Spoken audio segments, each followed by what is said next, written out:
Hi hello வணக்கம் நண்பர்களே. இது உங்கள் டெப்ஸ் தமிழ். இன்னைக்கு நம்ம 2026ல ரிலீஸ் ஆன த ஷீப் டிடெக்டிவ்ஸ்ன்ற ஒரு ஹாலிவுட் மிஸ்டரி காமெடி மூவியை தாங்க பார்க்க போறோம். அப்படி நான் என்ன பாவம் பண்ணிட்டேன்னு தெரியலங்க. ஆக்சுவலா இந்த படம் ரிலீஸ் ஆகி 2 மாசம் இருக்குன்னு வைங்களேன். படம் ரிலீஸ் ஆனா அன்னைய நாள்ல இருந்து நம்ம ஒவ்வொரு படம் பண்றதுக்கு முன்னாலேயும் இந்த படம் ரிலீஸ் ஆயிடுச்சா பிரிண்ட் வந்துருச்சான்னு பார்க்காத நாளே கிடையாது. அப்பெல்லாம் வரலங்க.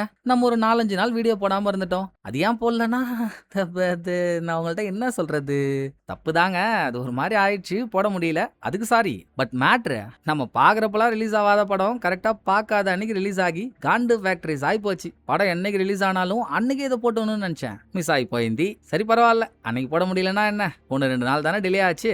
இப்போ வாட்சி போட்டலாம் தான் எடுத்துன்னு வந்துட்டேன். ஏன்னா நல்ல படம், நல்ல கதை, நல்ல விஷுவல், நல்ல ஒரு ட்விஸ்ட்டுங்க. எத்தனையோ படத்துல மனுஷன் தான் நமக்கு ட்விஸ்டை கொடுத்து பார்த்துருப்போம். ஆனா இந்த படத்துல நமக்கு ட்விஸ்டை கொடுக்க போறது ஆடுகள். கேட்ட ஒன்னு ஆட்டி போயிருப்பீங்களே. ஆமாங்க, படத்தோட கதைன்னு பாத்தீங்கன்னா ஒரு ஆட்டு மந்தையை நடத்திட்டு இருக்க ஒரு ஷெப்பர்ட். அவருக்கு அறிமுகமே தேவையில்ல, ஆளை பார்த்தாலே அட இவரா அப்படின்னு ஆச்சரியப்படுவீங்க. கொஞ்ச நாள் எல்லாம் நல்லா போயிட்டு இருக்கா. திடீர்னு ஒரு நாள் நைட் மர்மமான முறையில அந்த ஷெப்பர்ட் கொல்லப்படுறாரு. மனுஷங்களாலேயே சால்வ் பண்ண முடியாத இந்த கேஸ ஷெப்பர்ட் வளர்த்த ஆட்டுகள் களத்துல இறங்கி எப்படி சால்வ் பண்ணி கொலையாளி எப்படி வெளியே கொண்டு வந்தாங்கன்றது தான் படத்தோட கதை. மனிதர்கள் கொடுத்த ட்விஸ்ட் எப்படி நம்ம மஜாவோட பார்த்தோமோ அதே மாதிரி ஆடுகள் கொடுக்க போற ட்விஸ்டையும் 6 வாரத்தோட பாத்துருவோமா. அதுக்கு நம்ம முதல்ல படத்துக்குள்ள போகணுமேங்க. இன்னுமா உள்ள வராம இருக்கீங்க? வாங்க வாங்க வாங்க வாங்க வாங்க. அதுக்கு முன்னால நம்ம சீரிஸ் சேனலோட லிங்கை டிஸ்கிரிப்ஷன்ல கொடுத்துருக்கேன். சீரிஸ் மேல விருப்பம் உள்ளவங்க சேனலை ஃபாலோ பண்ணி வீடியோஸ் பார்த்து என்ஜாய் பண்ணுங்க. இப்போ இந்த படத்தை ஓபன் பண்ணா ஒரு மிகப்பெரிய பறந்து விரிந்த புல்வெளி. அங்க ஜாலியா சுத்திட்டு இருக்க ஒரு ஆட்டு கூட்டம். அதுக்கு நடுவுல நிறுத்தி வைக்கப்பட்டிருக்க ஒரு கேரவனுக்குள்ள உட்காந்து ரெபேக்கான்ற ஒரு பொண்ணுக்காக லெட்டர் எழுதிட்டு இருக்க நம்ம தலைவர். ஆட்டு மந்தையோட ஷெப்பர்ட் இவர் தான். அதனால இவர் பேர் நம்ம ஷெப்பர்ட்னே வச்சுப்போம். ஷெப்பர்ட் ரெபேக்கான்ற ஒரு பொண்ணுக்கு லெட்டர் எழுதிட்டு இருக்காரு இல்லீங்களா.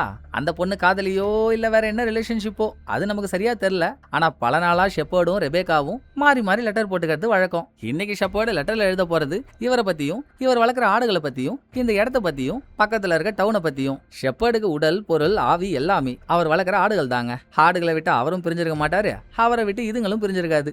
ஏன் அவர் வளர்க்குற ஒவ்வொரு ஆட்டுக்கும் தனித்தனியா ஒரு பேர் கூட வச்சிருக்காருன்னா பாத்துக்கோங்களேன். ஃபர்ஸ்ட் ஒரு மொரட்டு அடி ட்வின் பிரதர்ஸ். ஏன் அடிச்சுக்கிறானுங்க, எதுக்கு அடிச்சுக்கிறானுங்கன்னு அவனுங்களுக்கே தெரியாது. ஆனா மாறி மாறி என்ன பார்த்தாலும் முட்டிப்பானுங்க. ரெண்டாவது கூட்டத்திலேயே வயசான ஆடா இருக்க ஒரு ஓல்டு ஆடு. மூணாவது புசு புசுன்னு முடி வச்சிருக்க ஒரு புசு புசு ஆடு. அடுத்து ஒரு சுட்டி ஆடு. அதுக்கப்புறம் ஒரு சைலண்ட் ஆடு. சுத்தி நடக்கிற எல்லா விஷயத்தையும் சைலண்டா ஷார்ப்பா கவனிக்கும். இது இல்லாம ஒரு ஒத்தக்கண்ண ஆடு. என்னதான் இந்த ஆட்டு கூட்டத்துல பல ஆடுகள் இருந்தாலும் ஷெப்பர்டுக்கு ஸ்பெஷல்னு பாத்தீங்கன்னா 2 ஆடுங்க. ஒன்னு ஆள் பார்க்கவே பயங்கர கம்பீரமா இருக்க ஒரு கருப்பு. அவன் கூட்டத்தோட அவ்வளவா சேர மாட்டான். எப்ப பாரு தனியாவே தான் இருப்பான். அடிக்கடி அவனாவே இந்த மந்தையை விட்டு போயிட்டு திரும்ப அவனாவே வரது அவன் ஸ்டைலு. கடைசியா ஒரு பிரௌனிங்க. இந்த மந்தையிலேயே அறிவாளியான ஆடுனா பிரௌனிய சொல்லலாம். ஷெப்பர்டு எப்போ என்ன நினைக்கிறாரோ அது அந்த ஆட்டுக்கு புரியுமா. இவர் சந்தோஷமா இருக்கும்போது அதுக்கேத்த மாதிரியும், சோகமா இருக்கும்போது அதுக்கேத்த மாதிரியும் பிரௌனி நடந்து பங்காவும் பண்ணுவாங்க. சோ ஷெப்பர்டோட லைஃப் காலைல 5 மணிக்கு எழுந்தாருன்னா ஆடுங்களுக்கெல்லாம் தீனியை போட்டு அதுங்களை விளையாட விட்டு இவரும் அதுங்க கூட சேர்ந்து விளையாண்டுட்டு, நம்ம ஓல்டு ஆடுன்னு ஒண்ணு பார்த்தோம்ல, அதுக்கு ஆர்ஃபுன்ற ஒரு வியாதி இருக்கு. அதுக்காக நீல கலர்ல ஒரு மருந்தெல்லாம் பிசைஞ்சு அது வாயில ஊட்டி விடுவாரு. அதுக்கப்புறம் தான் ஹைலைட்டே. சூரியன் மறைஞ்சு எல்லாரும் தூங்க போறதுக்கு முன்னால ஆட்டு மந்தைக்கு ஷெப்பர்ட் கதை புக்கெல்லாம் படிச்சு காட்டுவாருங்க. அதுவும் சிறுவர் மலர்ல வர கதைலாம் இல்ல, எல்லாமே டிடெக்டிவ் நாவல்ஸ். இன்னைக்கு கூட ஒரு கதையை படிச்சிட்டு இருக்காரு. கில்லர் யாருன்னு ரிவீல் ஆக போற தருணம் அப்போன்னு பார்த்து கதையை பாதியிலே கபார்னு ஸ்டாப் பண்ணிட்டு அவ்வளவுதான், இன்னைக்கு கதை இன்னையோட முடிஞ்சு போச்சு, கதையோட எண்டிங்க நாளைக்கு சொல்றேன், போய் தூங்குங்கன்னு ஷெப்பர்ட் பாட்டுக்கு கேரவனுள்ள போயிட்டாரு. நார்மலா பார்த்தா அப்படியே ஆடுங்கெல்லாம் எழுந்துச்சு கொட்டாக்குள்ள போயிருக்கணும்ல. ஆனா இங்க நடக்கிற கதையே வேறங்க. திடீர்னு அங்க இருக்க பூரா ஆடும் பேசுதுங்க. ஐ மீன் அதுங்களுக்குள்ள பேசுதுங்க. அத நமக்கு மனுஷன் பேசுற மாதிரியே காட்டுறாங்க.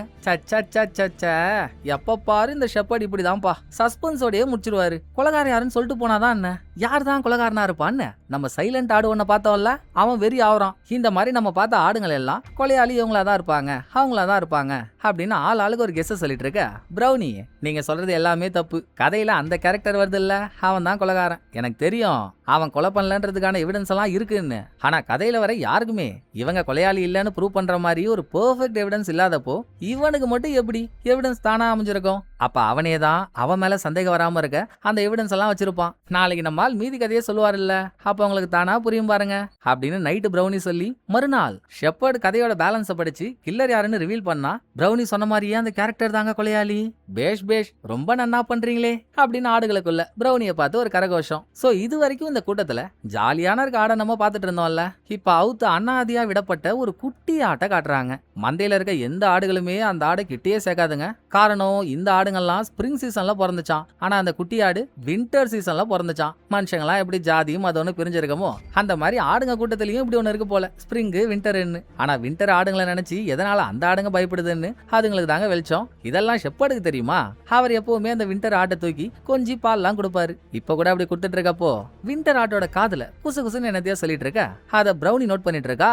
அப்ப பக்கத்துல இருக்க டவுன்ல இருந்து சர்ச் பெல் ரிங் ஆகிற சவுண்ட் கேக்குது. அடுத்து அந்த டவுன்ல இருக்க சில பேருக்கான இன்ட்ரோ. ஃபர்ஸ்ட் நல்லா நிறம் மாறின நிலக்கரி மாதிரி ஒருத்தவன், அவனும் நம்மால் மாதிரியே ஒரு ஷெப்பர்ட் தான். இந்த கிராமத்துல அவனுக்குன்னு ஒரு ஆட்டுக்கூட்டம் வச்சிருக்கான். ஷெப்பர்டுக்கு இவனை பிடிக்கவே பிடிக்காது. ரெண்டாவது ஒரு புட்சர், கறி கடைக்காரன், அவனை சுத்தமா பிடிக்காது. மூணாவது இந்த சின்ன டவுன்ல குட்டியா ஒரு ஹோட்டல் வச்சிருக்க ஹோட்டல் ஓனர், அவங்க ஒரு லேடி, அவங்களுக்கு நம்ம ஷெப்பர்ட பிடிக்காது. அதுக்கப்புறம் டவுனோட ஒரு போலீஸ் சரியான முட்டாள். லாஸ்டா சர்ச் ஃபாதர். எப்படி ஆட்டு கூட்டத்துக்கெல்லாம் நம்ம தலைவர் ஷெப்பர்டா இருக்காரோ அதே மாதிரி மனுஷ கூட்டத்துக்கு ஷெப்பர்டுன்னு அந்த ஃபாதருக்கு நினைப்பு. ஃபாதருக்கும் ஷெப்பர்டுக்கும் என்ன பழைய பகையோங்க. சர்ச்சில் இப்ப பிரேயர் நடந்துட்டு இருக்கப்போ அடாவடியா உள்ள போன ஷெப்பர்ட், நான் ஒன்னும் பிரேயர்ல கலந்துக்கலாம் வரல, கடனை கொடுத்துட்டு போலான்னு வந்தேன்னு ஒரு அமௌண்ட் தூக்கி தட்டுல வச்சுட்டு அவர் பாட்டுக்கு வெளியே வந்துட்டாரு. இதுக்கப்புறம் ஷெப்பர்டோட இடத்துக்கு நம்ம நிலக்கரின்னு ஒருத்தவனை பார்த்தோமே, அவன் கார்ல அவனோட நாய்களெல்லாம் கூட்டிகிட்டு வரான். வெளியே இருக்க ஆட்டு கூட்டத்துக்கு அவனை பார்த்ததும் என்ன சந்தோஷம். ஐயா நிலக்கரி வந்துட்டான். இவன் எப்பெல்லாம் ஷெப்பர்டை பார்க்க வரானோ அப்பெல்லாம் நம்ம ஆட்டு கூட்டத்தையும் அவன் ஆட்டு கூட்டத்தையும் சேர்க்கறத பத்தி பேசதானே வருவான். சூப்பர் சூப்பர், நம்ம கூடிய சீக்கிரம் புது ஆட்டோட சேர்ந்து ஃப்ரெண்ட்ஷிப் எல்லாம் வைக்க போறோம் அப்படின்னு வெளியே இவங்க எல்லாம் துள்ளி குதிச்சிட்டு இருந்தா, கேரவனுக்குள்ள போன நிலக்கரிய ஷெப்பர்டு தூள் தூளாகி வெளியே அனுப்புறாரு. இனிமேல் நான் அவனை இந்த பக்கம் பார்க்கவே கூடாது, ஓடி போடான்னு. அவனும் கார் எடுத்துக்கிட்டு போயிட்டானா. வெளியே இருக்க ஆடுங்களுக்கெல்லாம் ஏமாற்றம் ஆகி போச்சா. உடனே பிரௌனி, சரி ஆனது ஆகாயத்துல போச்சு, போனது பூமாதேவியோட போச்சு, அதுக்குன்னு அதையும் நினைச்சிட்டு இருக்க முடியுமா? நம்ம எப்பவும் பண்ற மாதிரி நான் 3ல இருந்து 1 வரைக்கும் எண்ணுவேன். இப்ப அந்த கதையை நம்ம அப்படியே மறந்துடுறோம் அப்படின்னு பிரௌனி இவங்களுக்குள்ள இருக்க ஒரு கலாச்சாரத்தை ஆரம்பிக்குதுங்க. ஆனா பாருங்க, இந்த கூட்டத்துல சைலண்ட் ஆடுன்னு ஒண்ணு இருக்குல்ல, அதால எந்த விஷயத்தையும் மறக்க முடியாதான். எப்பா அமைதிப்பட அமாவாசை, நாங்க இந்த விஷயத்த மறந்ததும் திரும்ப அதை ஞாபகப்படுத்தி விட்டு வெந்த புண்ணுல வேலை பாய்ச்சிடாதப்பா, கொஞ்சம் கம்முன்னு இருன்னு பிரௌனி 3ல இருந்து 1 வரைக்கும் ரிவர்ஸ்லயே என்னது எண்ணி முடிச்சதும் எல்லாரும் இப்ப நடந்ததை மறந்துட்டாங்களாம். பட் ஷெப்பர்டு நிலக்கரி அவங்களுக்குள்ள என்ன ஆச்சோ, அவன் போனதுக்கு அப்புறம் ஷெப்பர்டு ரொம்ப ஃபீலிங்ஸா கேரவன்ல இருந்து வெளியே வர பிரௌனி சாந்தமான மூஞ்சோட போய் ஷெப்பர்டை கூல் பண்ணுங்க. சேம் டைம் இந்த ஊருக்கு புதுசா ஒரு ரிப்போர்ட்டர் வராருங்க. இந்த டைம்ல இந்த டவுன்ல ஃபெஸ்டிவல் ஒன்று நடக்கும், அதை கவர் பண்ணதான் ஆள் வந்திருக்காரு. இன்னொரு பக்கம் ஹோட்டல் ஓனரை காட்ட அவங்க ஹோட்டலுக்கு ஒரு போஸ்ட் உமன் வராங்க. கதை ஆரம்பிக்கும் போதே ஷெப்பர்டு ரெபேக்கான்ற ஒரு பொண்ணுக்கு லெட்டர் எழுதிட்டு இருந்தாருல்ல, அதை போஸ்ட் பண்ணிட்டாரு. இப்ப அது போஸ்ட் உமனோட பேக்ல தான் இருக்கு. ஓனர் எதை நினைச்சு அந்த போஸ்ட்டை தூக்குறாளோ, போஸ்ட் உமனுக்கே தெரியாம பேக்ல இருக்க அந்த லெட்டரை ஆட்டைய போட்டா. அடுத்து ரிப்போர்ட்டர் இங்க நடக்க போற ஃபெஸ்டிவலை கவர் பண்ண தானே வந்தாரு. ஃபெஸ்டிவல் எட்டி பாப்போன்னு அங்க வந்தா தக்காளி, அங்க ஃபெஸ்டிவல் நடக்கிறதுக்கான எதுவுமே இல்ல.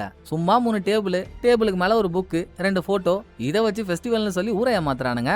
அட படுபாவீங்களா, நானே புதுசா வேலைக்கு சேர்ந்தவன்டா, இந்த ஸ்டோரியை கவர் பண்ணி அனுப்பி விட்டாங்க. பெருசா ஏதாச்சும் ஒண்ணு பண்ணி பேர் வாங்கி ப்ரொமோஷனை புடிச்சிடலான்னு நினைச்சா என்னடா அநியாய ஸ்கேம் பண்றீங்க, இதுவாடா ஃபெஸ்டிவல், மனசாச்சே இல்லையாடா உங்களுக்குன்னு ரிப்போர்ட்டர் தாம் தும்னு குதிச்சதும் நல்லா நாத்தனார் வீட்டு நத்த பொரியல் மாதிரியே ஒருத்தர் இருப்பாரு பாருங்க போலீஸ்ன்னு, அவரு என்னப்பா ஊர் விட்டு ஊர் வந்து எங்களை கலாய்கிறியா, இதுதான் ஃபெஸ்டிவல், இஷ்டம் இருந்தா பாரு, கஷ்டம் இருந்தா கிளம்புன்னு கலாய்கிறாரு. இப்படியே நைட் ஆயிடுச்சுங்க. மழை வரதுக்கான அறிகுறி தெரியுது. செம்ம இடி, செம்ம மின்னல். ஷெப்பர்டு கேரவனுக்குள்ள இருக்காரு. வானத்தை பார்த்து ஆட்டுக்கூட்டத்துல இருக்க குட்டி ஆடுங்கெல்லாம் பயப்படுறப்போ, ஆட வானத்தை பார்த்து நீங்க ஏன் பயப்படுறீங்க, மேல இருக்கிறதெல்லாம் நம்ம டிஎன்ஏ தான், எல்லாம் நம்மளோட மூதாதையர்கள், நம்ம ஆளுங்கெல்லாம் கொஞ்ச நேரத்துக்கு அப்புறம் மேகமா மாறி மேல போயிடுவோம் அப்படின்னு பிரௌனி ஒரு சமாதானம் சொல்ல, ஆட்டுக்கூட்டத்துல இருக்க யாருக்குமே இவங்க சாவாங்கன்னு தெரியாது போல. கொஞ்ச நாளைக்கு அப்புறம் மேகமா மாறிடுவோம்னு நினைச்சிட்டு இருக்காங்க. பிரௌனியும் சேர்த்து தான். சோ கொட்டாக்குள்ள அப்படி போயிட்டு இருந்தா மழை ஆரம்பிச்சிருச்சு. கொட்டுற மழையில வின்டர் ஆடுன்ற ஒரு குட்டி ஆடு இங்க இருந்துச்சு.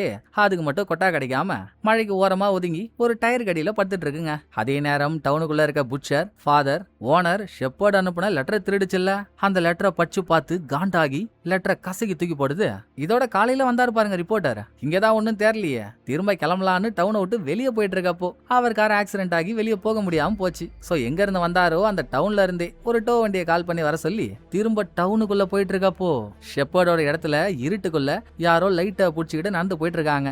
அதை ரிப்போர்ட்டர் பார்த்து ஷாக் ஆயிட்டு இருக்கப்போ இடிக்கிற இடி சவுண்ட்ல தூங்கிட்டு இருக்க சைலண்ட் ஆடு டக்குன்னு கண்ண முழிச்சா கருப்பு.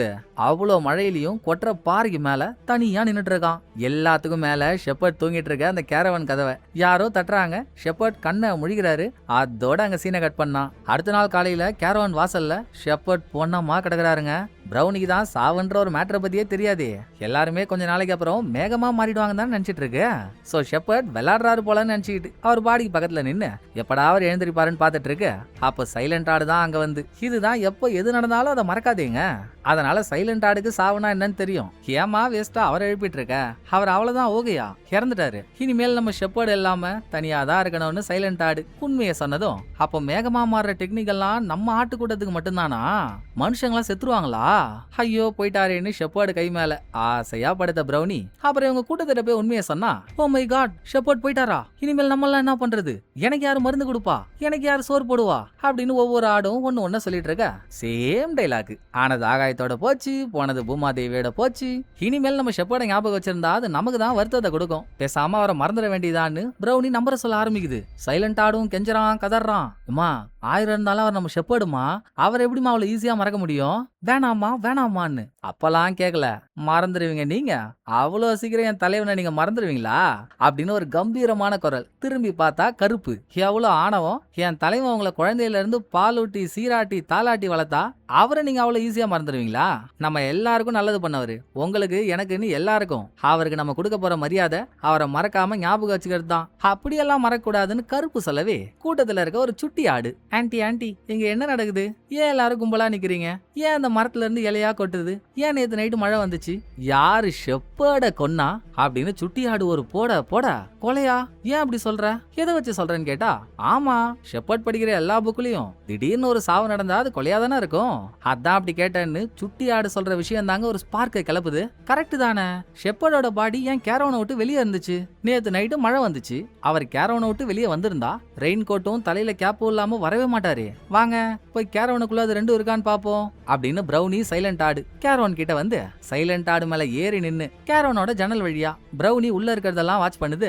கேட்டும் ரெயின் கோட்டும் மாட் நேரத்துல மாட்டின மாதிரி அப்படியே இருக்கு, அது இல்லாம ஷெப்பர்ட் வெளியே வந்திருக்க சான்ஸே இல்ல. இங்க இப்படி போதா அந்த பக்கம் இந்த நிலக்கரி காலையில ஷெப்பர்ட் கிட்ட ஏதோ ஒரு பேப்பர்ல சைன் வாங்க வரப்போ அவன் தான் ஷெப்பர்டோட பாடியை பார்த்துட்டு இன்ஃபார்ம் பண்ணிருக்கான். போலீஸ் எல்லாம் வந்துட்டாங்க. ஷெப்பர்டோட பாடியை பார்த்தாங்க, ஒரு கை ஃபுல்லா நீளமாகவும் இன்னொரு கை ஃபுல்லா பச்சையா இருக்கு. அதோட ஷெப்பர்டை யாரும் கொன்னுட்டாங்கலாம் அவங்க நினைக்கல, இத ஹார்ட் அட்டாக்னு கேஸ முடிச்சிட்டாங்க. இன்னொரு பக்கம் அண்ணன் எப்படா சாவான் தின்ன எப்படா காலி ஆகுன்ற கதையா. நல்லா மம்மி ஃபைட் பண்ண மலைப்பாம்பு மாதிரி ஒருத்தர் இருப்பான்ல புட்சர், ஷெப்பர்ட் போனதுக்கு அப்புறம் அந்த ஆடுங்களெல்லாம் ஹைஜாக் பண்ணி கறிக்கு யூஸ் பண்ணிடலான்னு கார்ல உட்காந்து எத்தனை ஆடு இருக்குன்னு கணக்க போட்டுட்டு இருக்கான். அவ்வளவுதான் ஹார்ட் அட்டாக்னு கேஸ க்ளோஸ் பண்ண போறாங்க.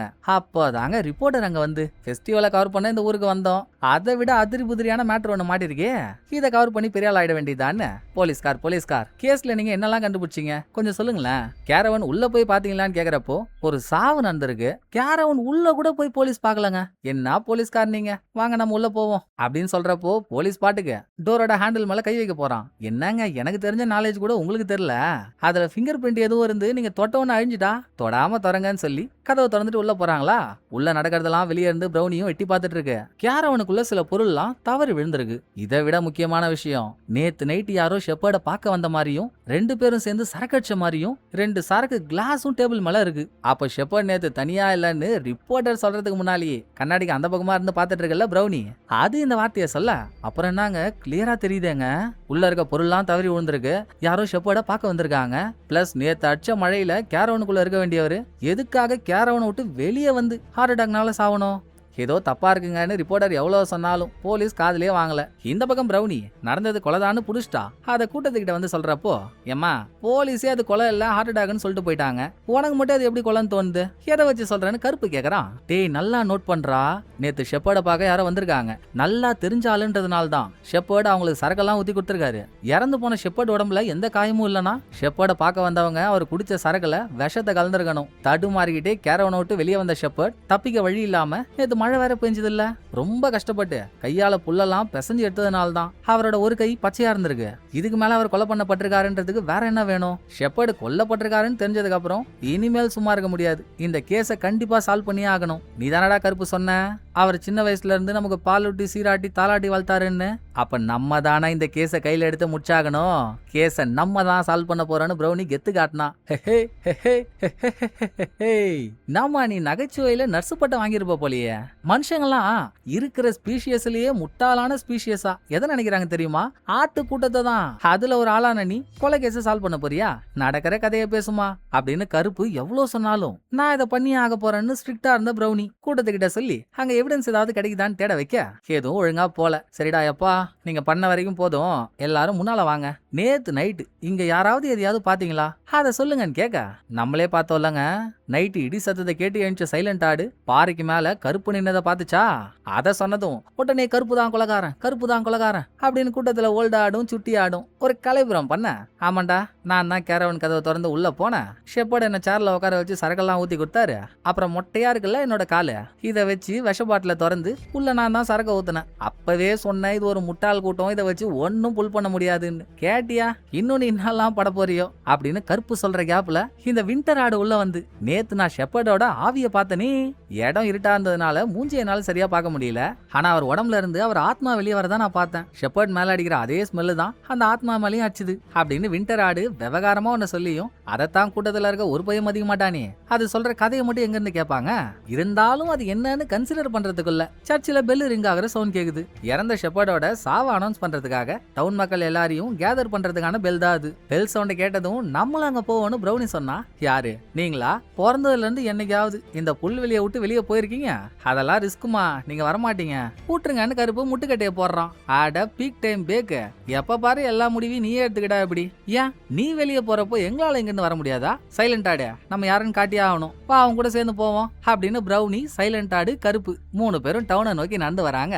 வழியில ஒரு ரோட்டை கிராஸ் பண்ணணும். ரோட்டை பார்த்தாலே சைலண்ட் ஆட்டுக்கும் பிரௌனிக்கும் கிடுகிடு கிடுகிடு கிடுகிடு கிடுகிடுன்னு உள்ள இருக்க எல்லா ஸ்பேர் பார்ட்ஸும் நடுங்குதுங்க. முடியாதரா எப்பா, ஷெப்பர்டை எவனாச்சும் கொண்டு போட்டோம், என்னால இந்த ரோட்டு மேலாம் கால் வைக்க முடியாது, தைரியம் இல்ல, நம்ம ரிட்டர்ன் போயிடலான்னு பிரௌனி படுத்தே விட்டாலையா. இவ்வளவு தூரம் வந்துட்டு இப்படி சொன்னா எப்படி? நமக்காக இல்லைனாலும் நம்மளை வளர்த்த ஷெப்பர்டுக்காக நம்ம இதை பண்ணிதான் ஆகணும். அவரை நினைச்சுக்கிட்டு ரோட்டு மேல கால வை, எல்லாம் நல்லபடியா நடக்கும்னு சைலண்ட் ஆடு மோட்டிவேட் பண்ணி 2 பேரும் சேர்ந்தே ரோட்டை கிராஸ் பண்ணிட்டாங்க. அடுத்து போற வழியில, ஏமா நீ மாட்டுக்கு வீராப்பா கிளம்பி வந்துட்டியே, எப்படி கேஸ் சால்வ் பண்ண போற? அதுக்கு உங்ககிட்ட என்ன இருக்குன்னு கருப்பு கேக்குறான். தலைவர் எத்தனை புக்கு எங்களுக்கு படிச்சு காட்டிருப்பாரு, அதை வச்சு என்னால பிடிக்க முடியாதா? எல்லா கேஸை சால்வ் பண்றதுக்கும் 4 ரூல் தான் இருக்கு.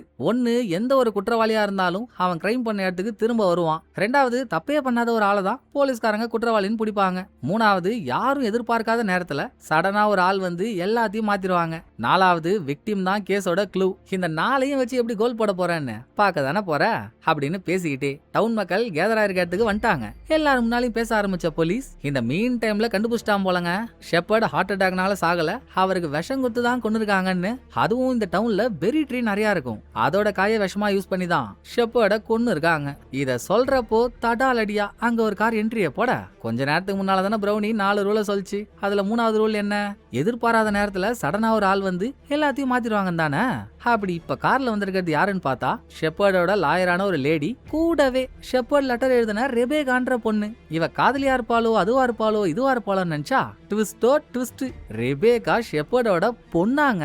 இவ தான் ரெபேகா. இவ ஷெப்பர்டோட பொண்ணுன்னு தெரிஞ்சதும் ஹோட்டல் ஓனர் திருன்னு முழிகிறா. அடுத்து லாயரை தனியா மீட் பண்ண போலீஸ், ஷெப்பர்ட் கொல்லப்பட்டிருக்காருன்னு தெரிஞ்சதும் மறுபடியும் ஒரு தடவை போலீஸ் கேரவனுக்குள்ள போய் செக் பண்ணிருக்காப்புல. அப்ப ஷெப்பர்ட் எழுதி வச்சிருந்த ஒரு உயில் கிடைச்சிருக்குங்க. அதை லாயர் கிட்ட ஒப்படைக்கிறான். இந்த உயில படிக்கிறப்போ கண்டிப்பா நான் மென்ஷன் பண்ணிருக்க 7 பேர் அங்க இருந்தே ஆகணும்னு ஷெப்பர்ட் உயில்ல 7 பேரோட பேரை மென்ஷன் பண்ணிருக்காரு. லாயர் அந்த பேர் ஒவ்வொன்னையா போலீஸ்ட சொல்ல அதை அவனு நோட் பண்ணிக்கிறான். 1 ரெபேகா, இன்னொன்னு புட்சர், அடுத்து நிலக்கரி, அப்புறம் hotel owner, lawyer, police, church ஃபாதர்னு ஒருத்தரை பார்த்தோம்ல, இவங்க எல்லாம் இருக்கணுமா. சாயந்தரம் 5 மணிக்கு இவங்க எல்லாம் கூட்டிட்டு ஹோட்டல் வந்துரு, பேசி முடிச்சிடலான்னு சொல்லிட்டு கிளம்ப ரெடியா இருந்த லாயர் போற போக்குல சூன் சொல்லிட்டு போதுங்க. நான் ஒன்னும் இல்லப்பா, நியாயமா பார்த்தா ரெபேகா அமெரிக்கால வாழறவ, அப்பா செத்த மேட்டர் தெரிஞ்சதுக்கு அப்புறம் தானே அவ அமெரிக்கால இருந்து இந்த நாட்டுக்கு வந்திருக்கணும். நேத்தான ஷெப்பர்டும் கொல்லப்பட்டாரு, பட் ரெபேகா நேத்து இந்த நாட்டுக்கு வந்துட்டாலாமே, அதை என்னான்னு பாத்தியா, கொஞ்சம் பாருன்னு தூவி விட்டு போறாங்க. இது அதுக்கு பக்கத்திலே இருந்து பிரௌனி, கருப்பு, சைலண்ட் ஆடு அவங்களும் கேட்டாங்க.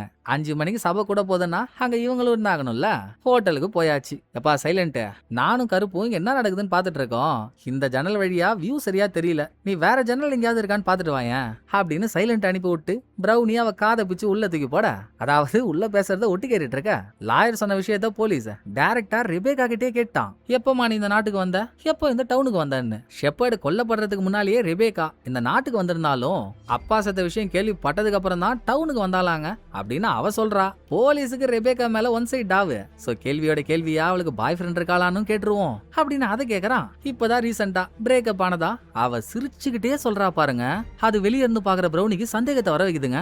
அப்பா செத்துருக்காரு, அவ மூஞ்சில என்ன ஒரு சிரிப்பு. இதை யோசிச்சுட்டு இருக்கும் போதே லாயர் உள்ள வராங்க. ஷெப்பர்ட் இருக்க சொன்ன ஆளுங்க எல்லாம் இங்க இருக்காங்க. எக்ஸ்ட்ராவா இருக்க ஒரு ஆள்னு பார்த்தா ரிப்போர்ட்டர். அவன் கதை கிடைக்குமா, பாயிண்ட் கிடைக்குமா, க்ளூ கிடைக்குமான்னு அலையிறான். அப்ப பால் கிடைக்கிற இடத்துல எல்லாம் கோல் போட தானே செய்வான். ஆனா அவங்க இருக்கிறதுல லாயருக்கு விருப்பம் இல்ல. யார் இந்த ஃபாரின் ஃபகத் வாசில், இவன் என்ன பண்றாங்க, அனுப்புங்க இவனன்னு வெளியே தள்ளி கதவை சாத்திட்டாங்க. அடுத்து ஷெப்பர்டுக்கு ரெபேகான்ற பொண்ணு மட்டும் இல்ல, பீட்டர்னு ஒரு பையனும் இருக்கானா. இப்போ சவுத் ஆப்பிரிக்கால இருக்கான் போல. அவனை நேர்ல கூப்பிட முடியாதுல்ல, அதனால போன்ல லைன் போடுறாங்க. அவன் லைன்ல இருக்கும்போதே லாயர் ஷெப்பர்ட் எழுதி வச்சிருந்த உயில படிக்கவும் ஸ்டார்ட் பண்றாங்க. இது ஷெப்பர்ட் எழுதி வச்சிருந்த புது உயிலுங்க. அதைத்தான் போலீஸ் ஷெப்பர்டோட கேரவன்ல இருந்து கண்டுபிடிச்சிருப்பான். அவர் பழைய உயில 2 மாசத்துக்கு முன்னாலே எழுதி அதை லாயருக்கு அனுப்பியிருப்பாரு. இப்ப படிக்க போறது பழசு இல்ல, புதுசு. அதுல ஷெப்பர்ட் எழுதிருக்கிறது, இந்த ரூம்ல நான் அவங்க எல்லாரையும் கூப்பிட்டு உட்கார வச்சிருக்கேன்னா நான் உங்களுக்கு நிறைய பண்ணிருக்கேன், நீங்களும் எனக்கு நிறைய பண்ணிருக்கீங்க. அதனால நான் யாருக்கு என்ன கொடுக்க போறேன்றதை நீங்க கேட்டே ஆகணும். இப்ப நீங்களாம் உட்காந்துருக்க இந்த ரூம்ல ஒரு பேட் ஷெப்பர்ட், ஒரு முட்டாள், ஒரு வின்டர் ஆடு, ஒரு ஸ்பிரிங் ஆடு, ஒரு விக்டிம், 2 கொலகாரனுங்க இருக்கீங்கன்னு ஷெப்பர்ட் எழுதி வச்சத லாயர் படிச்சதும் எல்லாருக்கும் பக்கு பக்குன்னு ஆயிடுச்சு. விக்டிம் 2 கொலகாரன்னு மென்ஷன் பண்ணிருக்காருன்னா, ஆஹா, அப்ப இந்த ரூம்ல இருக்க அடுத்து யாரோ கொல்லப்பட போறாங்களோ அப்படின்னு இவங்களுக்குள்ளேயே சலசலப்பாகி அச்சா புச்சான்னு கத்திட்டு இருக்க. என்ன உள்ள சவுண்ட் ஓவரா கேக்குது அப்படின்னு வெளியே இருந்த ரிப்போர்ட்டர் அதை ஒட்டு கேட்டுட்டு இருக்காரு. இருங்கடா பதறாதீங்கடா, இதெல்லாம் ஷெப்பர்ட் உங்க கூட பழகி அவர் உங்களை பார்த்த வரைக்கும் உங்களுக்கு கொடுத்த பேரு அப்படின்னு லாயர் சொல்ல போய் தாங்க ஓரளவுக்கு அமைதியாகிறாங்க. ஆனா இதுல யாருக்கு என்ன பேர் கொடுத்தான்னு எப்படி தெரியும்? முட்டாள் யாருக்கு கொடுத்தாருன்னு சொல்லி தெரிய வேண்டியதில்ல, எப்படியும் அது போலீஸ்காக தானே இருக்கும். மீது யாருக்கு என்ன பட்டோன்றது ஒரே குழப்பமா இருக்கு. சரி அதெல்லாம் விட்டுருவோம். இல்ல அட்டு எழுதிருக்கிறது, இந்த நிலக்கரிக்கு நான் லீஸ்க்கு விட்டுருக்க 300 ஏக்கர் லேண்டும் என் பையனான பீட்டருக்கு போய் சேரணும். என் பொண்ணு ரெபேக்காக்கு அதுக்கு பக்கத்துல இருக்க என்னோட 300 ஏக்கர் லேண்டும் அங்க இருக்க என்னோட கேரவனும் நான் வளர்க்குற ஆடுங்களும் போய் சேரணும். கடைசியா மீதி இருக்க என்னோட சொத்துக்கள்லாம் ஷெப்பர்ட் ஆல்ரெடி ஒரு பழைய உயில எழுதிருக்காருன்னு லாயர் சொல்லிச்சுல்ல, அந்த உயில்ல ஷெப்பர்டோட மீதி சொத்துக்கள்லாம் அனிமலை பாதுகாக்கிற அமைப்புக்கு அந்த சேரிட்டிக்கு போகணும்னு எழுதிருப்பாரு. இந்த உயில்ல அதெல்லாம் தன்னோட பொண்ணுக்கு போகணும்னு எழுதிருக்காருங்க. அவனே ஆடு மயக்கிறவன், அவங்கிட்ட பெருசா என்ன இருந்துற போது, அதிகமா ஆசைப்படாதம்மா, உங்க அப்பா உன்னை ஏமாத்தி தான் இருப்பான் அப்படின்னு நிலக்கரி மட்டம் தட்டுறப்போ அப்படி என்ன சொத்தை ஷெப்பர்ட் விட்டு போயிருக்காருன்னு பார்த்தா ஷெப்பர்ட் கிட்ட ஒரு பேங்க் அக்கவுண்ட் இருக்கு, அதுல $30 மில்லியன் அமௌண்ட் இருக்காங்க. அதை தன்னோட பொண்ணுக்கு எழுதி வச்சுட்டு போயிருக்காரு. 30 மில்லியனா? ஐயோ நெஞ்சு வலிக்குதுடா டேய், அவங்கிட்ட எப்படி அவ்வளவு காசு? சாத்தியமே இல்லையேன்னு மொத்த பேருக்கும் குழப்பம். என்னங்கடா நினைச்சிட்டு இருக்கீங்க நீங்க? ஷெப்பர்ட் சும்மா ஆடு மட்டும் வளர்க்குறாருன்னா அவர் அப்பப்போ நீல கலர்ல ஒரு மருந்து ரெடி பண்ணி அதை ஆர்ஃப் வியாதிக்காக ஓல்ட் ஆரோட வாயில உள்ள விட்டு அழுத்துவார் இல்ல, அது ஆர்ஃப் வியாதிக்காக அவரே கண்டுபிடிச்ச மருந்து கம்பெனி கிட்ட அதுக்கான பேட்டன்ட கொடுத்து அதுல வந்த பணம் தான் அது இப்படின்னு லாயர் தெளிவா சொன்னாலும் ஷெப்பர்ட் அவரோட உயில்ல தான் இறந்ததுக்கு அப்புறம் 30 மில்லியன் பொண்ணுக்கு போய் சேரணும்னு எழுதிருக்காருன்னா அவர் சீக்கிரம் சாகடிச்சா அந்த பணத்தை தான் எடுத்துக்கலாம்ல. இதுவே ரெபேக்கா அவரை கொலை பண்றதுக்கான ஒரு மோட்டிவ் தானே. சோ அவ இந்த கொலையை பண்ணிருந்தா அப்படின்னு பிரௌனியோட கண்ணு ரெபேக்கா பக்கம் திரும்புதுங்க. இந்த கேப்ல வெளிய ஒருத்தன் சுத்திட்டு இருக்கான் பாருங்க, சைலண்ட் ஆடு. நடுவுல சோத்துக்கு ஆசைப்பட்டு ஒரு கம்பியில தலையை விட்டு மாட்டி அதுல இருந்து வெளியே வரேன் ட்ரை பண்ணி பக்கத்துல இருந்த டேபிள் எல்லாம் சரிச்சு விட்டவன் கொடியில காஞ்சிட்டு இருந்த ஒரு துணி வேற அவன் கண்ண முடியுது. அந்த துணியில பாத்தீங்கன்னா அதுலயும் பச்சை கலர் கரையா இருக்கு. கண்ணு தெரியாம அங்க இங்கன்னு ஓடி இவங்க எல்லாம் பேசிட்டு இருக்க இடத்துக்கு தான் வரான். உள்ள வந்தவன் ஒரு டேபிள்ல போய் முட்டினதும் ஓனர் ஆட்டைய போட்டு வச்சது இல்லீங்களா, ஷெப்பர்டு ரெபேக்காக அனுப்பின லெட்டரை அது தவறி கீழே விழுந்து போலீஸ் அதை பார்த்துட்டான். ஆட்டு பண்ற கலவரத்துல எங்க இதை நோட் பண்ணி கேள்வி கேட்கறது மறந்துட்டு ஒரு வழியா அந்த ஆட்டை பிடிச்சி வெளியே கூட்டிட்டு வந்தா அங்க கருப்பு பிரௌனி அவங்களும் நிக்கிறாங்களா. உடனே நிலக்கரி, ஏங்க இந்த ஆடுங்களுக்கெல்லாம் ஷெப்பர்டு இல்லனா இதுங்க இப்படிதாங்க அவுத்து விட்ட காலம் மாதிரி சுத்திட்டு இருக்கோம். அதுலயும் இந்த கருப்பாடு இருக்கு பாருங்க, கார்னிவல்ல இருந்து கூட்டிட்டு வந்த இந்த ஆடெல்லாம் மோசமான ஆடு, என்ன மாச்சு பண்ணுங்கன்னு ஒரு கம்ப்ளைண்ட் வைக்கிறான். இதுக்கப்புறம் கேஸ் எப்படி சால்வ் பண்றதுன்னு தெரியாம போலீஸ் தத்தளிச்சிட்டு இருக்க குறுக்க இந்த ரிப்போர்ட்டர் வேற வந்து, சார் நீங்களும் கேஸ் சால்வ் பண்ண முடியாம கஷ்டப்படுறீங்க, எனக்கும் ஒரு நல்ல கேஸ் கிடைக்காம நானும் கஷ்டப்படுறேன், பேசாம நம்ம 2 கரங்களும் சேர்ந்து வேலை செஞ்சா மிரட்டி விட்டுலாம் சார், கேஸை சால்வ் பண்ணி நீங்களும் ஹீரோ ஆயிடுவீங்க, ஒரு நல்ல கேஸை ரிப்போர்ட்டா போட்டு நானும் ப்ரமோஷன் வாங்கிப்பேன் ப்ளீஸ் சார்னு கெஞ்சி கூத்தாடி போலீஸோட டாக் டீம் போட்டுறான். அப்படியே இந்த பக்கம் ஆட்டு மந்தைக்கு வந்தா பிரௌனிக்கு ரெபேக்கா மேல தானே சந்தேகம் இருக்கு. அத கூட்டத்துக்கிட்ட சொல்லிட்டு இருக்கப்போங்க அதே ரெபேக்கா இந்த நைட் டைம்ல லைட் அடிச்சு என்னத்தையோ தேடி கிடைக்கலன்னதும் சோகமா உட்கார்றா. அப்ப அந்த குட்டி விண்டர் ஆடு ரெபேக்கா கிட்ட போனதும் ரெபேக்கா அதை தூக்கி வச்சு கொஞ்சிட்டு இருக்கா. என்னதான் அவ மேல ஷெப்பர்டோட ஸ்மெல் வந்தாலும் அவ ஆளு ஷெப்பர்ட் மாதிரி இல்லம்மா அப்படின்னு புசு ஆடு சொல்லிட்டு இருக்கு. இவங்க எல்லாம் ரெபேக்காவை கொலகாரியா நினைக்கிறது கருப்புக்கு பிடிக்கல. அட போங்கடானா அவ எப்பவும் போல மலைக்கு மேல போய் தனியா நின்னுறான். சரி நம்மளா பேசிட்டு இருக்கிறது வேஸ்ட். நம்ம தலைவர் நம்ம கிட்ட சொல்லிருக்காருல்ல, எந்த ஒரு கேஸை சால்வ் பண்றதுக்கும் இந்த ஒரு புக்கு போதும், இதுல இருக்க மெத்தட ஃபாலோ ஃபாலோ பண்ணாலே கேஸை சால்வ் பண்ணிடலான்னு நம்ம பேசாம அந்த புக்கை கேரவன்ல இருந்து கண்டுபிடிச்சு எடுத்துட்டு போய் போலீஸ்ட கொடுத்துருவோம். அவர் அதை படிச்சு கேஸை சால்வ் பண்ற வேலையை பார்க்கட்டும் அப்படின்னு இந்த ஒத்தக்க நாடு இருக்கே, அவன் தான் கேரவனுக்குள்ள போய் தடுமாறி எப்படியோ அந்த புக்கை கண்டுபிடிச்சு எடுத்துட்டு வரான். அதை போலீஸ் வீட்டு வாசல்லையும் வச்சுட்டு ஒரு சவுண்டை கொடுத்துட்டு ஆடுங்கெல்லாம் எஸ் ஆனதும் பெரிய போர்படை தளபதி அப்படியே ஆபத்துன்னு நினைச்சு வெளியே வந்தா தலையில ஹெல்மெட் கையில கேடியோ இல்லாம வரமாட்டாரு. அக்காளி சாதாரண சவுண்டுக்கு எக்யூப்மெண்ட்லாம் எடுத்துட்டு வெளியே வராங்க. ஆக மொத்தம் பிரௌனி நினைச்ச மாதிரி அந்த புக்கை போலீஸ்ட சேர்த்துட்டா. அடுத்து பிரௌனிக்கும் கருப்புக்கும் நடுவுல ஒரு சின்ன கான்வர்சேஷன். காலையில நிலக்கரி சொன்னால கார்னிவல்ல இருந்து கூட்டிட்டு வந்த ஆடுதான் அந்த கருப்புன்னு. அப்படின்னா என்னன்னு பிரௌனிக்கு புரியல. அதுக்கான விளக்கம் கேக்குறப்போ அது ஏதோ ஒரு ஃபங்க்ஷன் போலங்க. கருப்பு குட்டியா இருக்கும் போதுல இருந்தே அங்க இருந்திருக்கான். சின்ன வயசா இருக்க வரைக்கும் எந்த பிரச்சனையும் இல்ல. டெய்லியும் சின்ன பசங்க எல்லாம் வர்றது பாக்குறது அவங்க கூட விளையாடுறதுன்னு வாழ்க்கை அப்படியே போயிடுச்சு. கொஞ்சம் வளர்ந்து இவன் பெரிய ஆள் ஆனதுக்கு அப்புறம் தான் பிரச்சனையே ஸ்டார்ட் ஆயிருக்கு. இவன் பெரிய ஆள் ஆனதும் பேட்ட நாய்ங்க கூட எல்லாம் இவனை சண்டை போட விட்டுருக்காங்க. அதை ஆடியன்ஸா இருந்து பார்த்து சந்தோஷப்படுறதுக்கும் ஏகப்பட்ட மக்கள். சண்டை கடுமையா நடக்கும். ரத்தம் வந்து கருப்பு சாக கிடந்தாலும் கேட்க ஒரு நாதி இல்ல. அந்த மாதிரி டைம்ல தாங்க கடவுள் மாதிரி முன்னால வந்த ஷெப்பர்ட் கருப்பை காசு கொடுத்து அங்க இருந்து வாங்கி தன்னோட ஆட்டு மந்தையை கூட்டிட்டு வந்திருக்காரு. ஆனா எல்லா ஆடு பிறக்கும் போதும் அதுக்குன்னு ஒரு கூட்டம் இருக்கும்ல, உனக்குன்னு ஒரு கூட்டம் இருந்திருக்கும்ல, கூட்டம் இல்லாம ஏன் தனியா அங்க இருந்த அப்படின்னு பிரௌனிக்கு இன்னமும் டவுட் தான். நீ தான் பெரிய ஜீனியஸ் ஆச்சேமா, நான் ஏன் தனியா இருக்கன்றதுக்கான காரணம் உனக்கு இன்னுமா புரியாம இருக்கும், நீயே யோசிச்சு பாருன்னு கருப்பு சொல்ல போய் தான் பிரௌனி புரிஞ்சுக்கிறா. கருப்பு வின்டர் சீசன்ல பிறந்த ஒரு ஆடுன்னு. வின்டர் சீசன்ல பிறந்த ஆடுங்களை தான் மீதி ஆடுங்க கண்டுக்காதே.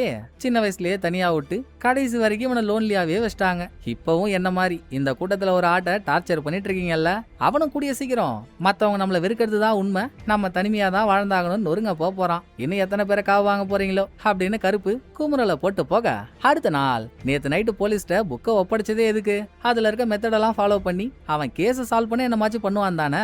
சோ அப்படி அதிசயம் ஏதாவது நடக்குமான்னு அவன் வீட்டுக்கு வெளியே இருந்து பிரௌனி சைலண்ட் ஆடெல்லாம் நோட் பண்ணிட்டு இருக்காங்க. அத போலீஸுமே பாத்துறான். அது என்ன கேஸ் சம்பந்தமா எப்ப எது நடந்தாலும் இந்த ஆடுங்க அதுக்கு பக்கத்திலேயே இருக்கே. அதை யோசிச்சுட்டு இருக்கும் போதே ரிப்போர்ட்டர் அங்க வந்துடுறாரு. முயற்சி வீண் போகலங்க.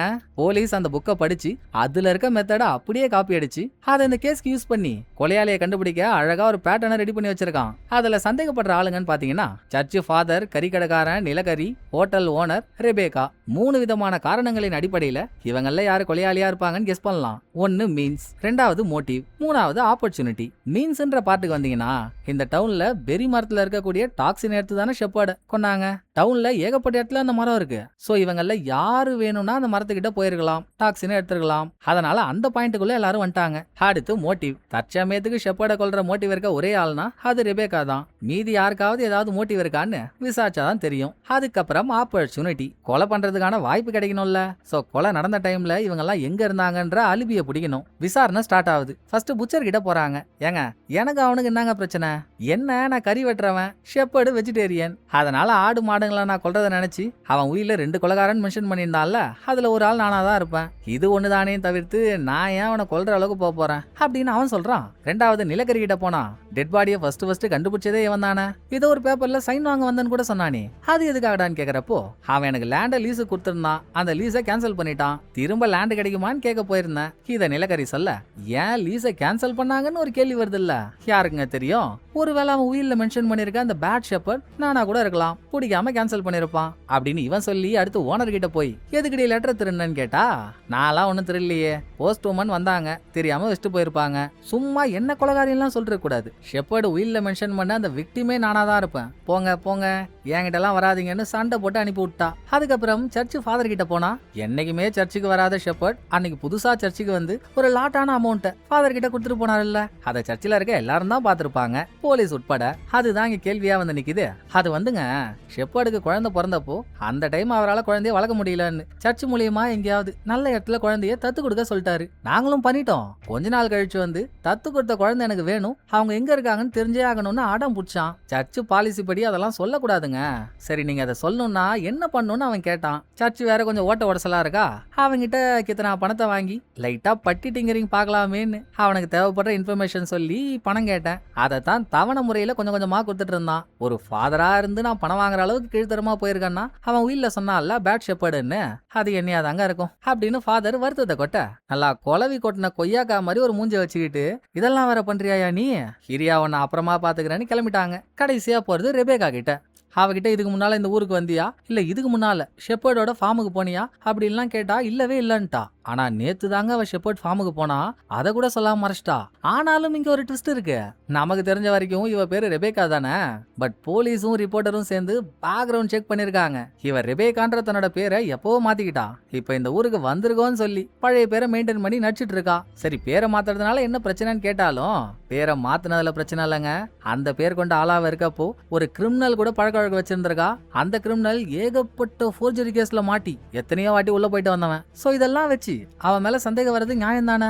ஆனா எவ்வளோ கேட்டாலும் நான் இந்த டவுனுக்கு வந்ததும் இல்ல, எந்த பெரிய மரத்துல இருந்து டாக்ஸின் எடுத்தாங்களோ அந்த மரத்து பக்கம் போனதும் இல்ல, என் அப்பாவோட ஃபார்மை எட்டி கூட பார்த்தது இல்லன்னு அந்த புடியிலே தான் இருக்கா. இப்படி அங்க இங்க நடந்த விசாரணை எல்லாத்தையும் பிரௌனியும் பக்கத்திலே இருந்து கேட்டுட்டு தான் இருந்துச்சு. கூட்டத்துக்கிட்ட போய் இதை டிஸ்கஸ் பண்ணி நேத்து இங்க வந்தவ இது வரைக்கும் இங்க வரவே இல்லைன்னு போய் சொல்லிருக்கான்னா சந்தேகமே வேணாமா, அவதாம்மா கொலகாரி அப்படின்னு இவங்கெல்லாம் பேசிட்டு இருக்க டைம்ல குட்டி விண்டராடு குடகுடன்னு ஓடி வந்து இல்லவே இல்ல, ரெபேக்கால அதை பண்ணியே இருக்க மாட்டா. ஷெப்பர்ட் மேல என்ன ஸ்மெல் வருமோ அதே ஸ்மெல்லு தான் எனக்கு ரெபேக்கா மேலேயும் வந்துச்சு. ஷெப்பர்ட் என்ன அவ்வளவு லவ் பண்ணிருக்காருன்னா அவர் ஸ்மெல் வர ரெபேக்காவும் நல்லவளா தான் இருக்கணும். அவ ஏன் கொலகாரியா இருக்க போறான்னு விண்டராடு சொல்தா.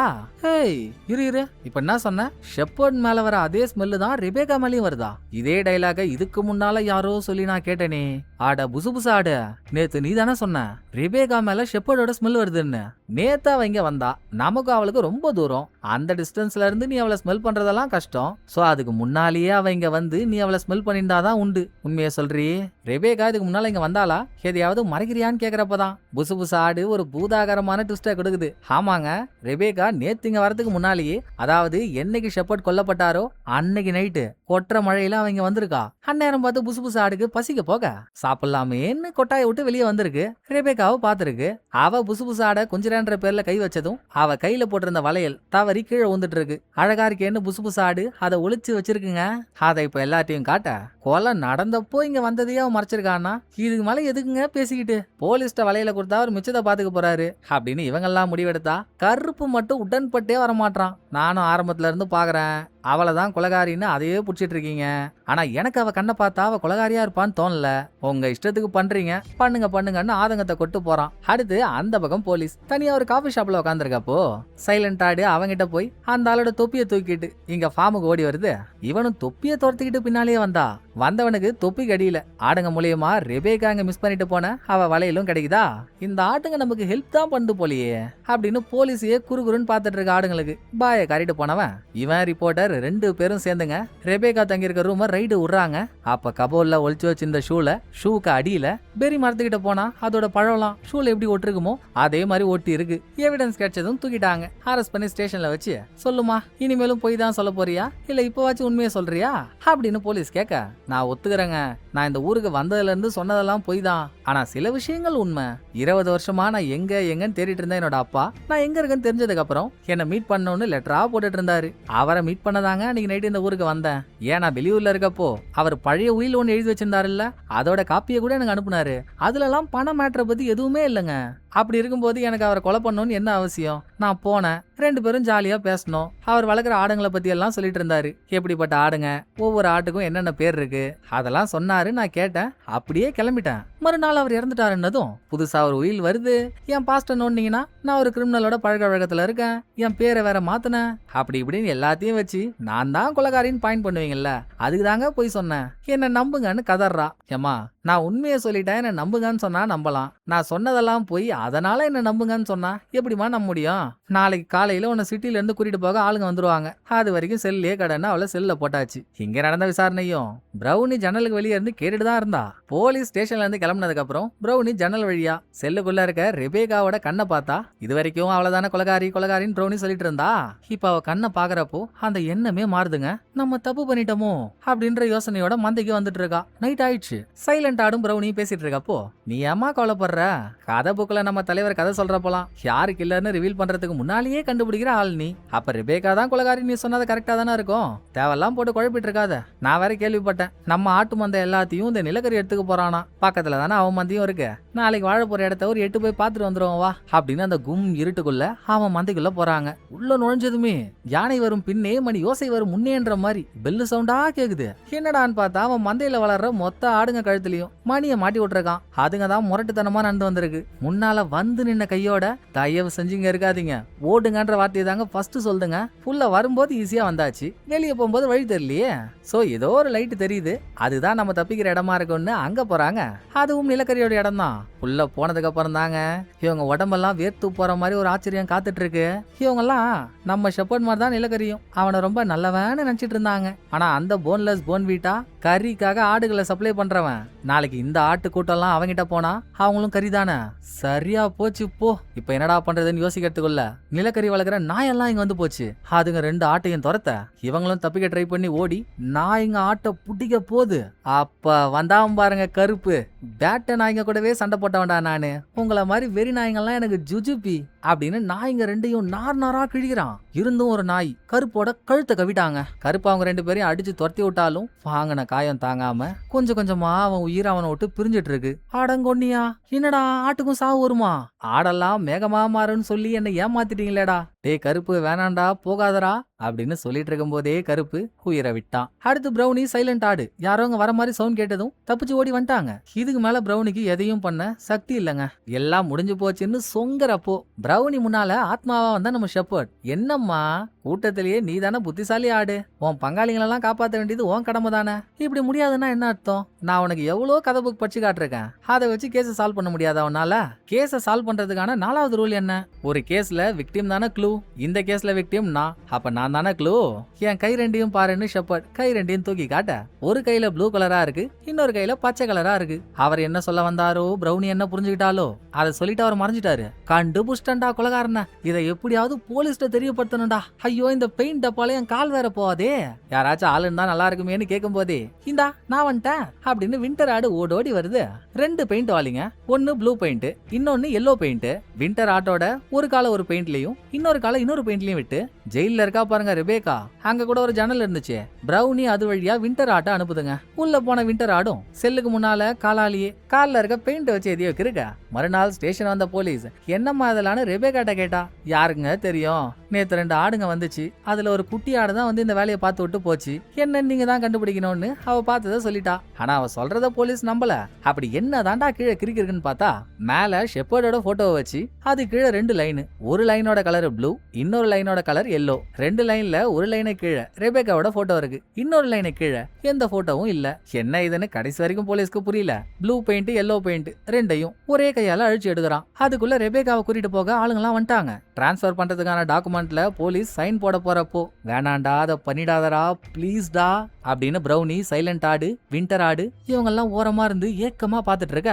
சைன் போட மாட்டான்னு நினைச்சா போட்டு கொடுத்துட்டான். பட் ரெபேக்காவை கார்ல ஏத்த போறப்பதாங்க எதர்ச்சியா போலீஸ் திரும்பி பார்க்க வின்டர் ஆட்டோட கால் 2லயும் பெயிண்ட் ஓட்டிட்டு இருக்கா. ஓ அப்ப அந்த பொண்ணு சொன்னது உண்மைதானா அப்படின்னு அதை யோசிச்சவன் 2 பெயிண்டையும் தான் கையால அழிச்சான்ல அந்த கைய பாக்குறான். அவனும் என்ன கண்டுபிடிச்சானோ உடனே நிறுத்துங்க நிறுத்துங்க நிறுத்துங்க, ரெபேக்கா இந்த கொலைய பண்ணல, இந்த கொலைய பண்ணது யாருன்னு நான் கண்டுபிடிச்சிட்டேன், அவங்க இந்த கூட்டத்துல ஒரு ஆள் தான் அப்படின்னு லாயர் பக்கம் கையை திருப்புறான். அந்தம்மா ஐயோ நான் இல்லன்னு குதிக்குது. இல்ல இல்ல லாயர், நான் சொல்றத அப்படியே லைனா யோசிச்சு பாருங்களேன். ரெபேக்கா இந்த டவுனுக்கு வந்ததுல இருந்தே அவ தான் பிரைம் சஸ்பெக்ட். தான் தப்பே பண்ணலனாலும் நம்ம மேல எந்த சந்தேகமும் வந்துடக்கூடாதுன்னு அவ போய் சொல்லிருக்கா. அதனால மெயின் சஸ்பெக்டா ஆயிட்டா. நம்ம எத்தனையோ பேர் இந்த கேஸ்ல சஸ்பெக்டா சேர்த்தாலும் முக்கியமா சேர்க்க வேண்டிய குற்றவாளிய கன்சிடர் கூட பண்ணல. அதான் ஜார்ஜோட பையன் பீட்டர். அவன் கொலை பண்ணிருக்க சான்ஸே இல்லன்ற மாதிரி நம்ம கிட்ட அலிபியோ இருக்கு. அவன் இருக்கிறது சவுத் ஆப்பிரிக்கால தானே. இந்த வார்த்தையை மட்டுங்க போலீஸ் சொல்றதுக்கு முன்னாலேயே அதை ஓரமா இருந்து பாத்துட்டு இருந்த பிரௌனி சொல்றா. ஆனா அவன் சவுத் ஆப்பிரிக்கால இருந்தான்னு நம்மள நம்ப வச்சதெல்லாம் போய். ரெபேக்கா என்கிட்ட சொன்னா ஷெப்பர்ட் அவரோட பழைய உயில அவளுக்கு அனுப்பி வச்சாருன்னு. பொண்ணுக்கு அனுப்பியிருக்காருன்னா பையனுக்கு அனுப்பாமலா இருப்பாரு. அதுல பணத்தை பத்தின எந்த மேட்டரும் இல்ல. ஆனாலும் பீட்டர் அதை பார்த்துட்டு நம்ம அப்பா கிட்ட என்னென்ன இருக்குன்னு நோன்றப்போ பேங்க் அக்கவுண்ட்ல 30 மில்லியன் பணம் இருக்குன்னு அவனுக்கு தெரிஞ்சிருக்கும். அதை அவன் எடுத்துக்கணும்னு ஆசை. அதுக்கு கொலை பண்ணா கூட பரவாயில்லன்னு முடிவும் எடுத்திருக்கான். ஆனா பாருங்க, ஒரு ஆள் மர்மமான முறையில இறந்துட்டாங்கன்னா அவங்க உயில்ல அவங்க சொத்து யாருக்கு அதிகமா போற மாதிரி இருக்கோ அவங்க தான் அந்த கேஸ்ல பிரைம் சஸ்பெக்டா இருப்பாங்க. இந்த சந்தேகம் தான் பேர்ல வந்துடக்கூடாதுன்னு ஸ்டார்டிங்ல தங்கச்சி பேர்ல பணம்லாம் போற மாதிரி உயில எழுதி அந்த கொலை கேஸ்ல அவளையே மாட்டி விட்டா குடும்பத்துல யாரு அடுத்த வாரிசோ ஆட்டோமேட்டிக்கா சொத்து அவங்களுக்கு தான் வரும். இவ்வளவு கிளவரா பிளான் பண்ணவன் சவுத் ஆப்பிரிக்கால இருந்து அதெல்லாம் பண்ணிருப்பான், இங்க வந்திருப்பான்ல. இப்ப கூட இந்த கூட்டத்துல தானே இருப்பான். பீட்டர் என்ற அவனோட பேரை மாத்தி ரிப்போர்ட்டர்னு வச்சுட்டு கூட இங்க இருக்கலாம் அப்படின்னு ரிப்போர்ட்டர் தான் கொலைகாரன்னு கான்ஸ்டபிள் ஒரு காட்டுத்தனமான ட்விஸ்ட கொடுக்க அவன் அதை ஒத்துக்கவே மாட்டான். நான் சவுத் ஆப்பிரிக்கா பக்கம் போனதே இல்ல, இங்க ஒரு நியூஸ் பேப்பர் கம்பெனில வேலை செய்யறேன், என்ன கொலைகாரன் சொன்னா எப்படின்னு நடிக்கிறான். எப்பா ஆரம்பத்துல இருந்து உன் நடிப்பை பார்த்தாச்சுப்பா, வேணும்னா நீ சில வருஷத்துக்கு முன்னால இங்க வந்து உன் பேரை மாத்திக்கிட்டு ரிப்போர்ட்டரா வேலை செஞ்சிருக்கலாம், அதுக்குன்னு நீ ஷெப்பர்டோட பையன் இல்லைன்னு ஆயிடுமா? நிச்சயமா ரெபேக்கா ஷெப்பர்ட பார்க்க வரப்போறான்ற மேட்டரை எப்படியும் ஷெப்பர்டு உனக்கும் லெட்டர் மூலியமா எழுதி சொல்லிருப்பாரு. அதையே ஆப்பர்ச்சுனிட்டியா பயன்படுத்திக்கிறேன் சனி. இந்த டவுனுக்கு யாரோ எவரோ மாதிரி வந்தாதானே சந்தேகம் வராது.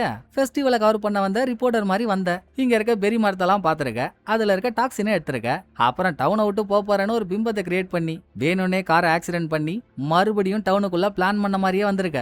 ஷெப்பர்டோட கொலை நடந்த அன்னைக்கு நைட்டு ரெபேக்கா ஷெப்பர்டை பார்த்துட்டு கிளம்புனதும் நீ ஷெப்பர்டு வீட்டுக்கு போயிருக்க. பையன் வந்திருக்கானேன்னு ஆசையா அவர் சரக்கெல்லாம் ஊத்தி கொடுத்துருக்காரு. அப்ப அவருக்கே தெரியாம பெரி மரத்துல இருந்து எடுத்த டாக்ஸினை அவர் சரக்குல கலந்து கொடுத்து அவர் மயக்கமானதும் நீ எழுதி வச்சிருந்த புது உயில அங்க வெஸ்ட் கிளம்பிருக்க. என்ன நீ நினைச்ச மாதிரி ஷெப்பர்டு அவ்வளவு வீக்கான ஆள் இல்ல. மயக்கமானவர் திரும்ப எழுந்து வெளியே வந்து நீயும் அவரும் மாறி மாறி மல்லு கட்டிருக்கீங்க. ஆனாலும் அவர் உடம்புல விஷம் இருந்ததுனால கடைசியில ஜெயிச்சது என்னவோ நீதான். இவ்வளவு பண்ணிட்டு அங்க ஒரு க்ளூவை விட்டு வந்துட்டியே, என்னன்னு தெரியுமா அப்படின்னு போலீஸ் சொல்றதுக்குள்ள பிரௌனி சொல்றா. ஷெப்பர்டோட கைகள் தான் அந்த க்ளூ. அவரோட ஒரு கை நீளமாவும் இன்னொரு கை பச்சையாவும் இருந்துச்சுல்ல. ஆக்சுவலா 2 கையும் நீளமா தாங்க இருந்திருக்கு. கோல்ட் ஆட்டுக்கு மருந்து பேசுறப்போ 2 கையும் நீளம் ஆயிடுச்சு. அப்புறம் எப்படி ஒரு கை மட்டும் மஞ்சளா இருக்குன்னா, இப்ப போலீஸ் ஸ்டேஷன்ல கான்ஸ்டபிள் ப்ளூ பெயிண்ட் எல்லோ பெயிண்ட்னு ரெண்டையும் ஒரே கையால தொடச்சான்ல. 2 பெயிண்ட்டும் மிக்ஸ் ஆனதுக்கு அப்புறம் இப்ப அவன் கையில இருக்க கலரு பச்சை கலரு. அதே மாதிரிதான் ஷெப்பர்ட் கையிலயும். விஷம் குடிச்சதுக்கு அப்புறம் கேரவன்ல இருந்து வெளியே வந்து கில்லர் கூட சண்டை போடுறப்போ அவன் தலைமுடிய பிடிச்சிருக்காரு. அவன் தலைக்கு எல்லோ கலர் டை அடிச்சிருந்திருக்கான். ஏன்னா எந்த ஒரு விதத்திலையும் நம்ம பாக்குறதுக்கு நம்ம அப்பா மாதிரியோ இல்ல தங்கச்சி மாதிரியோ இருந்துடக்கூடாதுன்னு அடையாளத்தை மறைக்க மண்டைக்கு எல்லோ கலர் சாயத்தை பூசிருக்கான். அதுல ஷெப்பரோட கைப்பட்டு தான் ப்ளூவும் எல்லோவும் கலந்து அவரோட ஒரு கை பச்சையா இருக்கு. இதெல்லாம் கண்டுபிடிக்கிறதுக்கு எனக்கு சில பேர் ஹெல்ப் பண்ணாங்க அப்படின்னு போலீஸ் பேசிக்கிட்டே பக்கத்துல நிக்கிற பிரௌனி அண்ட் கோவை ஒரு லுக்கு கூட இப்போ உன் தலைமுடிய செக் பண்ணாலே தெரிஞ்சிடும் ராஜா நீ தான் கொலைகாரனா இல்லையான்னு. அப்படின்னா ஒரு தலைமுடிய போடுங்கன்னா என்னங்க இந்த நாட்டுல மண்டைக்கு எல்லோ கலர் டை அடிக்கிறது ஒரு குத்தமாங்க? டை அடிச்சா நான் தான் கொலைகாரன் சொல்றீங்களா? ஆமா நான் டை அடிச்சன் தான், நானே ஒத்துக்கிறேன். அதுக்கு ஏன் முடியலாம்? இதை வச்சுலாம் என்ன கொலைகாரன் சொன்னா ஏத்துக்க முடியாது அப்படின்னு ரிப்போர்ட்டர் கடைசி வரைக்கும் மல்லு காட்டுறான். டேய் ஊர் தெரியாத ஊதாங்கோலு, என்ன ஸ்கூல்லடா படிச்ச நீ? நான் முடிய புடுங்கினது நீ எல்லோ டை அடிச்சிருக்கியா இல்லையான்னு பாக்கிறதுக்கு இல்ல, டிஎன்ஏ இதை வச்சு டிஎன்ஏ செக் பண்ணா நீ ஷெப்பர்டோட பையனா இல்லையான்னு தெரிஞ்சிரும்ல அப்படின்னு போலீஸ் சொன்னதாங்க. அவர் கையில இருக்க முடியெல்லாம் தள்ளி விட்டு கில்லர் கார் எடுத்துட்டு தப்பிக்க பாக்குறான். வந்தானுங்க பாருங்க அங்க நம்ம ட்வின் சகோதரர்கள். அவனுங்களே எப்ப எது கிடைக்கும் முட்டி முச்சு விட்டுலான்னு பாத்துட்டு இருப்பானுங்க. தொக்கா ஒரு பெரிய காரையை கடிச்சதும் பிரௌனி காட்டுங்கடா அவங்க வேலையன் சிக்னல் கொடுக்க காரை பார்ட்டா பிரிச்சு கில்லரை பிடிக்க ஹெல்ப் பண்றானுங்க. அப்புறம் என்னங்க கேஸ் சால்வ்டு. இதுல கில்லர் ஷெப்பர்டோட கேரவன்ல அவன் எழுதின புது உயில வச்சிருந்தாலும் அதுல பாதி விஷயம் பழைய உயில ஷெப்பர்ட் ஏற்கனவே எழுதி வச்சிருந்ததுதான். அதுல இந்த டவுன் ஆளுங்களுக்கெல்லாம் ஒரு பட்டத்தை கொடுத்தாருல்ல. பேட் ஷெப்பர்டுன்னு பார்த்தா ஃபாதர், விக்டிம்னு பார்த்தா ஹோட்டல் ஓனர். ஏன்னா அந்த அம்மா ஷெப்பர்ட ஒன் சைடா லவ் பண்ணிட்டு இருந்திருக்கு. அதனாலதான் ஷெப்பர்டு ரெபேக்காக்கு அனுப்பின லெட்டரை ரெபேக்கா அவரோட பொண்ணுன்னு தெரியாம யாரோ ஒரு லேடிக்கு அவர் லவ் லெட்டர் அனுப்புறாரு போல நினைச்சுக்கிட்டு அதை திருடியே இருக்கு. ஆனா ஷெப்பர்டு அவர் மனைவியை மறக்காததுனால அவ அளவுக்கு அவளை காதலிக்க முடியல. அதனால அவ விக்டிம். அப்புறம் வின்டர் ஆடுன்னு பார்த்தா ஷெப்பர்டை பொறுத்த வரைக்கும் வின்டர் ஆடுங்க தான் பெஸ்டான ஆடுங்க. அதைத்தான் ஸ்டார்டிங்ல வின்டர் ஆடோட காதல குசுகுசுன்னு என்னமோ சொன்னாருல்ல, வின்டர் ஆடு தான் இருக்கிறதுலே பெஸ்ட்னு சொல்லிருப்பாரு. சோ அந்த வின்டர் ஆடா ரெபேக்காவையும் ஸ்பிரிங் ஆடா கில்லரையும் 2 கொலைகாரனுங்களா புட்சர் நிலக்கரி அவங்கள மென்ஷன் பண்ணிருக்காருங்க. இப்போ உண்மை தெரிஞ்சதுக்கு அப்புறம் புது உயில் செல்லாது இல்ல, பழைய உயில இருக்க மாதிரி பேங்க்ல இருக்கக்கூடிய 30 மில்லியன் அமௌண்ட் அனிமல் ப்ரொடக்ஷன் அமைப்புக்கு போயிடுச்சு. ரெபேக்கா அதை பத்தி எல்லாம் கவலையே படல. எனக்கு என் அப்பாவோட நிலமும் அதுல இருக்க ஆடுங்களும் போதும்னு ஷெப்பர்டு எப்படி அந்த ஆட்டு கூட்டத்தை பாத்துக்கிட்டாரோ அதே மாதிரி கதை சொல்லி அவளும் பாசமா அந்த ஆட்டு கூட்டத்தை பாத்துக்கிறா. வின்டர் ஆடு இது வரைக்கும் கூட்டத்துல சேர்க்காமலே இருந்தாங்கல்ல. லாஸ்டா பிரௌனிங்க வின்டர் ஆட்டுக்கு நம்ம ஷெப்பர்டோட பேரான ஜார்ஜ் என்ற பேரை வச்சு அதையும் கூட்டத்துல ஒரு ஆளா சேர்த்துக்க all happy we are also happy. அந்த எண்டிங்கோட படத்தோட கதை முடியுதுங்க. இந்த படம் உங்களுக்கு பிடிச்சிருக்கோன்னு நம்புறேன். அடுத்த ஒரு நல்ல படத்துல வந்து நான் உங்களை மீட் பண்றேன். இந்த வீடியோ உங்களுக்கு பிடிச்சிருந்தா லைக் பண்ணிடுங்க. எப்படி பண்ணிருக்கன்றத மறக்காம கமெண்ட்ல சொல்லிடுங்க. தேங்க்யூ, டடா பாய்.